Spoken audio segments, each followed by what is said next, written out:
अहिल्यानगर जिल्ह्यातील श्रीरामपूरमध्ये 2 गावठी कट्ट्यांसह 3 जिवंत कारतूस पोलिसांनी आरोपीसह पकडलेत. अपर पोलीस अधीक्षक कार्यालय श्रीरामपूर आणि श्रीरामपूर शहर पोलीस स्टेशनच्या संयुक्त पथक हे श्रीरामपूर शहरात अवैध धंद्यांवर कारवाई करण्याकामी पेट्रोलिंग करीत असताना अपर पोलीस अधीक्षक सोमनाथ वागचौरे यांना गुप्त बातमीदाराकडून गोपनीय माहिती मिळाली की 2 इसम त्यांच्याकडील दुचाकी गाडीत विदेशी बनावट गावठी पिस्तूल घेऊन श्रीरामपूर ते पुणतांबा जाणाऱ्या रोडवर गोंधवणी येथील हॉटेल निसर्ग या ठिकाणी फिरत आहे.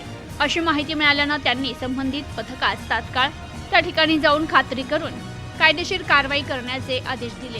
पथकाने खासगी वाहनांना पंचासह संबंधित ठिकाणी जाऊन खात्री केली असता तेथे 2 इसम त्यांच्याकडील काळ्या रंगाच्या मोटरसायकलवर संशयितरित्या फिरताना आढळून आले. त्यांना रस्त्याच्या बाजूला थांबवून पोलीस असल्याची ओळख पटवून देत त्यांचं नावगाव विचारलं असता ते दोन्ही विधी संघर्षित बालक असल्याचं समजलं. त्यानंतर त्यांच्याकडे अधिक चौकशी केल्यावर त्यांच्या वाहनात विदेशी बनावटीचं 1 गावठी पिस्तूल आणि 2 जिवंत कारतूस आढळून आली. विधी संघर्षित बालक यांना विश्वासात घेत विचारणा केली असता त्यांनी आमचा मित्र शादाब जावेद शेख याच्याकडून विक्री करण्याच्या उद्देशानं संबंधित विदेशी बनावटी गावठी पिस्तूल आणल्याचं सांगितलं. तर अशाच प्रकारचा एक विदेशी बनावटीचा गावठी पिस्तूल शादाब शेख यांच्याकडेही आहे अशी माहिती दिल्याने संबंधित पथक पंचासह शादाब शेखच्या राहत्या घरी जाऊन त्याच्याकडे चौकशी केली असता त्याने त्याच्याकडे 1 जिवंत कारतूस आणि विदेशी बनावटीचे गावठी पिस्तूल असल्याची कबुली देत त्यानं ते त्याच्या घराच्या बाजूला असलेल्या भिंतीलगतच्या पत्र्याखालून काढून दिले.